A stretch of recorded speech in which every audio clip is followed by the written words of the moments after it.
श्री कृष्ण कन्हैया लाल की जय। श्री निजानंद स्वामी की जय।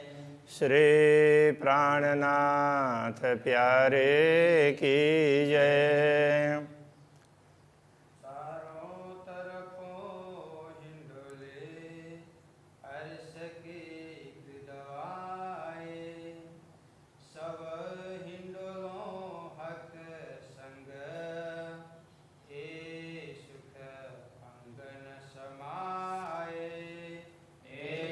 सुख अंगन समाये। श्री कृष्ण कन्हैया लाल की। नवमी भूमिका, उसके पश्चात दसवीं चांदनी आकाशी, ये आएंगे आज। नवमी भूमिका में विशेषता ये है कि वहाँ से चारों तरफ के दृश्य देख सकते हैं, तो राज्य दिखाते भी हैं। तो उसके लिए एक विशेष प्रकार की व्यवस्था की है। जैसे नीचे की भूमिकाओं में बाहर के जो 6000 मंदिरों की पंक्ति है, तो उसमें मंदिर है, छठी भूमि को छोड़ करके सब स्थानों में मंदिर हैं। किंतु यहाँ नवमी भूमिका में तो बाहर की मंदिरों की पंक्ति है, तो मंदिर में अंदर की ओर दीवाल है, बाकी तीनों ओर दीवाल नहीं है, स्तंभ ही है। और उसके फ्लोरिंग भी थोड़ी सी ऊंची है, और उसी से लगता छज्जा बाहर निकला हुआ है चारों तरफ। तो वो छज्जा भी एक मंदिर का और एक मंदिर, तो ये 2 मंदिर की जगह हो जाती है। तो वहाँ फिर हर पहल में श्री राज शर्मा जी के लिए सिंहासन है, और ब्रह्मात्माओं के लिए वहाँ पर सोफा है। कुर्सी कहेंगे तो छोटी हो जाएगी, क्योंकि एक एक ब्रह्मात्माएं एक एक सोफा में 2-2 बैठती है। तो सिंहासन के दोनों तरफ 3-3 हज़ार, तो इस प्रकार से तो वो कुर्सियाँ कहा है, उसको आज के हिसाब से सोफा कहना पड़ेगा। तो उसमें तो ब्रह्मात्माएं बैठती है। और श्री राज जी सबको अंगुली निर्देश करते हुए दिखाते हैं, देखो इधर ये है, पूर्व की ओर दिखाएंगे तो अलग दिखाएंगे, ऐसे सब उसमें। अब पूर्व की ओर तो थोड़ा सा फर्क भी है, तो उसमें तो वो छज्जा भी 2 मंदिर का वैसे ही हो जाता है, और ये नीचे का चौक है तो वो उसी प्रकार से आता है। तो वो थोड़ा सा वहाँ पर बड़ी जगह होगी और बड़ा स्थान दिखाई देगा। बाकी चारों तरफ के दृश्य हैं, बड़े एक जैसे लगते हैं। दृश्य तो अलग अलग हैं, लेकिन तो वहाँ जो दहलान बनाया है वो चारों तरफ एक जैसा है। तो इस प्रकार की ये नवमी भूमिका की विशेषता है। छज्जे बड़े नवमी भूमिका के छज्जे बड़े हैं, बहुत बड़ो विस्तार बहुत बड़ा है। बैठक धनी साथ की बाहर के किनार पर धामधनी एवं ब्रह्मात्माओं की इस प्रकार बैठक होती है। नजरों सवावत हैं इन ऊपर की बैठक। तो ये इस बैठक से चारों ओर के दृष्टिगोचर होते हैं। देख दूर की बातें करे, रंग रस उपजावे हक। दूर दूर को दिखा करके श्री राज जी उनको परिचय भी करवाते हैं, विशेषताएं बताते हैं, और ब्रह्मात्माओं को प्रसन्न करते हैं। जब बैठे जिन तरफ तब अतीत ही की जुगत। जहाँ जिस दिशा में बैठते हैं तो उस दिशा में उधर की ही विशेषता है, उस प्रकार से समझाएंगे। बातें करे बनाए कि नूर अपना इत। तो धामधनी अपने अंग स्वरूप ब्रह्मात्माएं अपनी नूर है, इसलिए उनके साथ में पूरा अपनत्व रख करके उनको पूरा पूरा दर्शन करवाते हैं। जब बैठे तरफ नूर की तब तितही का विस्तार, जब पूर्व की ओर बैठते हैं तो उधर अक्षरधाम की ओर दृष्टि करते हैं तो उधर उधर का ही विस्तार समझाएंगे। वहाँ बैठ करके जित सिफत जिन चीज़ की तेन सुख नाही सुमार, जिधर से जहाँ की महिमा गानी हो उधर से वही दृश्य दिखा करके वहाँ की महिमा बताते हैं। जब बैठे तरफ पहाड़ की, जब पोखराज पर्वत की ओर बैठते हैं तब वर्णन करे अति दूर, तो पोखराज पर्वत थोड़ी दूर में है इसलिए तो उसका दूर तक का वर्णन करके समझाते हैं। तीन भौम के सुख को सुमार नहीं जहूरा, इस प्रकार ये नवमी भूमिका के में बैठ करके जो आनंद प्राप्त होता है उसका कोई पारावार नहीं है। जब बैठे तरफ दरियाव की, जब अलग अलग सागरों की दिशा में बैठते हैं, घृत दूध दधी असल, घृत सागर, क्षीर सागर, दधी सागर, इन सागरों की दिशा में बैठते हैं तो उधर का ही दृश्य समझाते हुए कहते हैं, कायम सुख कायम भौम के आवे न माहे अकल। तो इस प्रकार ये अखंड भूमिका के अखंड सुख हैं, तो ये बुद्धि की सीमा में आते नहीं हैं। जब बैठे तरफ बड़े बन की तब सोई सुख वर्णन, जब बड़े बन की ओर मुँह करके बैठते हैं तो उसी का वर्णन, उसी के सुख ये सब समझाते हैं। पशु पंखियों के इश्क की कई विध करे रोशन, तो ऐसे वनों का जब जिक्र करते हैं तो पशु पक्षियों के प्रेम, उनका उत्साह, तो इन सब का वो उल्लेख करते हैं। और पहाड़ जो ये जीत के कई विध की मोहलात, ताल कुंड कई चादरें इन जुआ कहीं न जाता।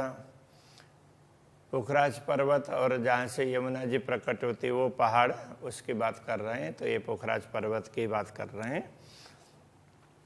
तो उधर कई प्रकार के महल हैं, बड़ा सुंदर पर्वत है और वहाँ से लेकर के और वहाँ जैसे ऊपर से यमुना जी की धार नीचे कुंड में पड़ती है, कहीं 4 धाराएं हैं, 4 जलधाराएं, कहीं 16 जलधाराएं, इन सब का दृश्य समझाते हैं। इन जुआ कहीं न जाता, इस शोभा का वर्णन नहीं कर सकते। उस समय ब्रह्मात्माओं को बड़ा सुख प्राप्त होता है, उसका वर्णन नहीं कर सकते। या हौज या जोए के कई विध देवे सुख, फिर दूसरी दिशा में जाते हैं तो कोशरताल, और फिर तो वहाँ यमुना जी कैसे प्रवेश करती है, बीच में कैसे पर्वत टापू महल है, उन सब का वर्णन करके समझाते हैं। जब हका आराम देवई तब सोई करे रूहें रुख, जब धामधनी जिधर की शोभा का वर्णन करते हैं और उनको आनंदित करते हैं तो ब्रह्मा आत्मा उधर ही देखती हैं और एक एक चीज़ को सुन सुन करके खुश होती है। महल मंदिर जो मद के सोहें अति रोशन, अब ये उसमें ताल के टापू महल की बात कह रहे हैं। महल मंदिर जो मद के बीच के जो महल मंदिर हैं ताल में, तो सोहें अति रोशन, उनसे भी प्रकाश बहुत निकलता है। थम्मो बेल फूल पाखड़ी एक पात न होए वर्णन, तो वहाँ के स्तंभ हैं तो उसमें फिर अलग अलग प्रकार की कारीगरी है, दीवालों पर भी, स्तंभों में भी लताओं की है, फूल की है, पंखुड़ी की है, तो उनमें से एक पत्ते का भी वर्णन नहीं हो सकता है, इतनी अच्छी शोभा है। तो महल मंदिर की क्यों कहूँ और क्यों कर कहूँ दीवाल, जब फूल के एक पत्ते का भी वर्णन नहीं हो सकता है तो पूरी दीवाल, महल, मंदिर, तो इन सब का वर्णन कैसे करूं। कई लाख खिड़की हवेलियां, कई लाखों पौरी पड़साल, तो कई लाख ऐसे परमधाम में तो लाखों तो हवेलियां हैं और उनकी खिड़कियां भी लाखों की संख्या में हैं, और इसी प्रकार से तोरण भी लाखों की संख्या में हैं, और पड़साल तो बड़ी बड़ी जगह जहाँ सब लोग मिल कर के बैठ सकते हैं। तो ऐसे बैठकें भी बहुत ज़्यादा हैं। बैठ बीच नाशुत के अंग नाशुति जुबान, नश्वर दुनिया में बैठ कर के और नश्वर शरीर की जिह्वा के द्वारा अर्श का वर्णन कीजिए, सो क्यों कर होए बयान। यदि अखंड धाम का वर्णन करना चाहें नश्वर जगत की वस्तुओं से, तो उसका वर्णन कैसे हो सकता है? ऐसे हो ही नहीं पाएगा, ये कहना चाह रहे हैं। अब दशमी भूमिका चांदनी, इसकी बात कर रहे हैं। दशमी भौम चांदनी, ये शोभा है अत्यंत। दशमी भूमिका में चांदनी है, इसकी शोभा बहुत ज़्यादा है। कई कदेले कुर्सियाँ, बीच शोभा लेत तखत। तो वहाँ पर चांदनी में बीच में चबूतरा है, तो जो 9 चौक नीचे हैं और उनके किनारे से जल स्तंभ ऊपर आते हैं, तो वो ऊपर आकर के वो कुंड बने हैं। और चबूतरा तो वो रंगमहल की तरह से ये 200 पहल का है। तो रंगमहल में तो 201 पहल है, अभी यहाँ दरवाजे की किसी की आवश्यकता नहीं है, इसलिए 200 पहल इसके बनाए। तो इस प्रकार से ये चबूतरा है, उसमें बीच में राजश्यामा जी के लिए सिंहासन है, फिर ब्रह्मात्माओं के लिए यह सुंदर सुंदर कुर्सियाँ हैं आरामदायी। तो इस प्रकार की शोभा वहाँ की है। बीच शोभा लेत तखत, तो चारों तरफ कुर्सियाँ और बीच में सिंहासन, उसकी शोभा बहुत बड़ी होती है। कई बैठक माहौल चांदनी, चांदनी में भी बैठने के अनेक स्थान हैं। हक आदि तावत, जब धामधनी यहाँ आते हैं तो साथ सबरुहन को सुख मन चाहे देवत। तो जैसा ब्रह्मात्मा चाहती है उस प्रकार से उनको आनंदित करते हैं वहाँ आकर के। क्यों को इन सुपेती की उज्जवल ज्योत अपार। तो चांदनी में उज्जवल ज्योति होती, रात के समय पर बैठते हैं और वो भी आकाश में चंद्रमा चमक रहे हों, तो उनकी सफ़ेदी तो अलग प्रकार की होती है। तो उसका उज्जवल के उसकी उज्जवल किरणें हैं, उसका कोई पारावार नहीं है। दो से हाथों चांदनी, ना ही रोशन नूर शुमार। तो यहाँ पर चांदनी में अब ये पूरी, वैसे तो 200 पहल की पूरी चांदनी है, तो इसका कोई पारावार ही नहीं है। ये जो गुमटियाँ गिरदवाए की चारों तरफ, इनमें गुमटियाँ हैं। नगीने एक अगले 100 दोए। तो इनमें क्या है कि जो बीच नगीने कह करके, तो कोई दागिना अथवा कोई उसमें ये 200 उसके बुर्जों की बात करते हैं। 12,000 गुमटियाँ, बाकी शेष 12,000 गुमटियाँ हैं। तो एक एक मंदिर के ऊपर 2-2 गुमटी, इस प्रकार से बाहर के किनारे के 6,000 मंदिर के ऊपर वो 12,000 गुमटियाँ हैं। शोभा लेता सोए, उसकी भी शोभा बहुत विशिष्ट प्रकार की है। चारों तरफों चे बच्चे ए शोभित अति सुंदर। तो चारों तरफ जल कुंड है, तो वो बीच के चबूतरा के चारों तरफ हैं। ए शोभित अति सुंदर है, बड़े सुंदर लगते हैं। जल गिरत फुवारे मोतियों। तो वहाँ फुवारों से जल ऊपर तक उछलता है और फिर गिरता है। चारों चांदनी अंतर। तो इस प्रकार ये चांदनी में ये अलग अलग अंतर में जो जल कुंड है, उनमें से ऊपर जा कर के पानी गिरता है। गिरदवाए फूल चे बच्चे, ए शोभा अति जुगत। जल कुंड के चारों तरफ अलग प्रकार की शोभा है। तो उसमें फूल वगैरह हैं, बगीचे अलग अलग प्रकार से, छोटी छोटी वाटिकाएं बनी हुई है। अंतर आँखें खोल के ए सुख देखो अत्यंत। अंदर अंदर की आँखें खोल करके देखेंगे तो अपार सुख दिखाई देगा। शोभा जल फूलन की, गिरिध चारों किनार, तो इस प्रकार चारों तरफ पुष्प वाटिकाएँ हैं। जैसे नीचे अलग अलग प्रकार की हवेलियां हैं, उस प्रकार से ऊपर उनमें पुष्प वाटिका है। और तो जहाँ बीच बीच में रास्ते हैं तो वहाँ नहर वगैरह बने हुए हैं। इस प्रकार से तो बड़ी सुंदर शोभा चांदनी की है। ये शोभा अत्यंत देखिए जो कछु रूह के विचार। तो यदि आत्मा से विचार करके देखें तो ये शोभा बहुत विशिष्ट प्रकार की है, बहुत बड़ी। इत बैठक विध विध बेशुमार, यहाँ बैठने के लिए जगह बहुत बड़ी है, बीच में चबूतरा बहुत ही बड़ा है। हाँ, 666 व्यास, मंदिर के व्यास का चबूतरा है, काफ़ी बड़ा चबूतरा होता है। रात उज्ज्वल अरस चांदनी ए शोभा अरस अपार। रात के समय पर जब उज्ज्वल चांदनी होती है तो उस समय वहाँ पर आते हैं, पूर्णिमा को आते हैं ना। हाँ, जब हक आदि बीच बैठत ले रुए 12,000। जब राज्य और श्यामा जी बीच में बैठते हैं तो इस चबूतरे पर, और चारों तरफ परमात्माएँ बैठी हुई होती है। नंग जबे रहने जीमी के गिरध बैठत साज श्रृंगार। जब वो सब श्रृंगार से सुसज्जित होकर के बैठते हैं तो उनके वस्त्र और आभूषणों के रत्नों से भी अलग अलग प्रकार की किरणें निकलती है। राज श्यामा जी बीच में बैठे सिंहासन ऊपर। श्री राज्य और श्यामा जी बीच में सिंहासन में विराजमान है। ए तखत का अरस का ए सिफत करो क्यों कर। वो सिंहासन, वो धाम का सिंहासन है, उसकी महिमा का कैसे वर्णन करें। कबो रुए निकट बैठे मिलावा कर। कभी कभी ब्रह्मा आत्माएं नजीक में आकर के बैठ जाती है।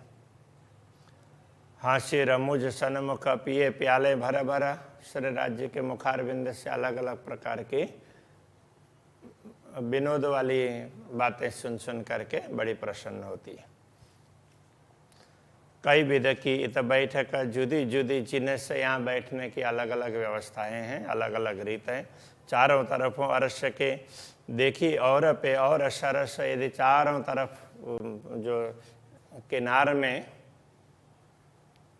तो वहाँ चबूतरा है, तो चबूतरा भी, वो किनार का चबूतरा भी, वो मंदिर और फिर बाहर का छज्जा सारा मिला करके एक ही चबूतरा होता है। तो उसके दोनों ओर स्तंभ हैं और ऊपर छत है, फिर ऊपर गुमटियाँ हैं, कलश हैं और फिर कंगूरे वगैरह।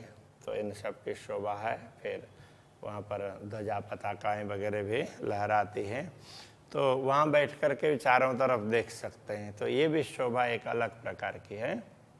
चारों तरफों अरस के देखी और पे और सरस। तो चारों तरफ देखते हैं तो एक से दूसरा बढ़ कर के दृश्य दिखाई देता है। बड़ा मोहल चौक चांदनी चांद पूर न रया छिटक। तो जब चांदनी रात होती है पूर्णिमा की, तो उस समय पूर्णिमा का चंद्रमा है, वो चांदनी की छटा बिखेरता हुआ उस दिखाई देता है। तो इस विशाल चांदनी पर बड़ा मोहल चौक चांदनी, इस चांदनी के विशाल चौक पर, चबूतरे पर तो ब्रह्मात्माएँ बैठी हुई होती है। तो रात बीच सिर आवत जब कबू बैठे इतहा का। तो वहाँ कभी कभी राजश्यामा जी आकर के बैठते हैं तो उस समय चंद्रमा मध्य में आकर के तो ऊपर जैसे सिर के ऊपर बैठा हो ना, तो उस प्रकार से बीच में आकर के आकाश में बैठता है। आए अरस लाग्या आकाशें उठ्या भौम अपनी ले। अब ये चांदनी की शोभा, उनमें से प्रकाश निकलता है तो पूरा आकाश तक पहुंचता है। उठ्या ज्योत अपने लिए, अपनी ज्योति लेकर के ऊपर तक पहुंचता है। चांद सितारे अंबर आए मुकाबिल अरस के। तो ये रंग भवन के प्रकाश के सामने ऊपर चांद सितारों के प्रकाश हैं, तो दोनों टकरा रहे हों ऐसा लगता है, तो उसके मुकाबले में आ गए हों, इतना प्रकाश इसमें से निकलता है। चारों तरफों देखिए रुए 12,000। तो चारों ओर ब्रह्मात्माएं बैठती है, 12,000 ब्रह्मात्माएं। जिमी अंबर में रोशनी उठे किरण नूर अंबारा, तो उनसे जो किरणें निकलती हैं तो वो भूमि तक भी पहुंचती हैं और ऊपर आकाश में बहुत दूर दूर तक पहुंचती है। अथवा ये भी कह सकते हैं ऊपर तक पहुंच करके फिर लौट करके वो किरणें भूमि तक पहुंचती है।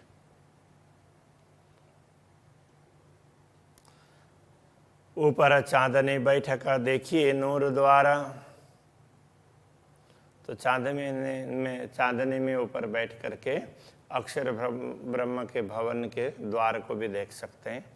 ज्योत नूर दो सन्मुख अमर नमाए झलकार, रंग भवन के द्वार से प्रकाश जाता है और उधर से प्रकाश आता है, तो दोनों प्रकाश भिड़ जाते हैं, तो ये दृश्य भी देख सकते हैं। तो उस समय जो किरणें निकलती है तो वो आकाश में छाती नहीं है, समाप्त नहीं पाती है, तो वो देख सकते हैं। देखो तरफ पुखराज की या देखो तरफ ताल, पुखराज की ओर देखें या ताल की ओर देखें, या ज्योत मानिक देखिए होए रहे अंबर जिमी सब लाल। तो इस प्रकार मानिक पहाड़ को भी देख सकते हैं और चारों तरफ तो वो वहाँ से मानिक पहाड़ के अलग अलग माहौलों को देखते हैं तो उनसे प्रकाश निकलता है, पूरे भूमि में भी छाया हुआ है लाल लाल प्रकाश और आसमान तक छाया हुआ है, ऐसा दिखाई देता है। क्यों कहूँ रोशनी चांद की, क्यों कहूँ रोशनी हक का, तो एक तो चंद्रमा की रोशनी है, दूसरे तरफ राज्य की रोशनी है, वो चंद्रमा से तो बढ़ कर के होती है। तो उसी के अनुरूप श्यामा जी की, उसी के अनुरूप ब्रह्मात्माओं की, उसी के अनुरूप उनके वस्त्र और आभूषण, तो इन सब की किरणें तो बड़ी सुंदर लगती है। क्यों कहूँ रोशनी समूह की जुआ रही इत थक, तो सब ब्रह्मात्माओं से निकलने वाले प्रकाश की बात करेंगे तो ये जुआ थक जाती है। कहे कहे जुआ एता कहे, कह करके इतना ही कह सकते हैं, तेज ज्योत रोशन नूर, तेज बहुत है, ज्योति बहुत है और चारों ओर प्रकाश भी प्रकाश दिखाई देता है, बस इतना ही कह सकते हैं। सो तो इन जिमी जरे की आकाश न माए जहूर, तो वैसे तो दिव्य धाम की भूमि के एक एक कण का प्रकाश भी बहुत ज़्यादा होता है। ताथे महामत कहे मोमिनो, इसलिए महामति कहते हैं ब्रह्मात्माओं, क्यों कहे जुआ इन देहा, इस नश्वर शरीर की जिह्वा परम धाम का वर्णन नहीं कर सकती है। रोआ अल्लाह खोले अंतरा, लीजो लज्जत सब ये है। सतगुरु ने ऐसे तो श्यामा जी ने सतगुरु के रूप में आकर के ना तो ये सारी बातें समझा दी और परम धाम का आनंद सारा दुनिया को प्रदान किया। तो कहते हैं ब्रह्मात्माओं तुम इस आनंद को लेकर के हमेशा प्रसन्न रहो। तो अभी के प्रश्न को यहीं रखते हैं। श्री कृष्ण कन्हैया लाल की जय।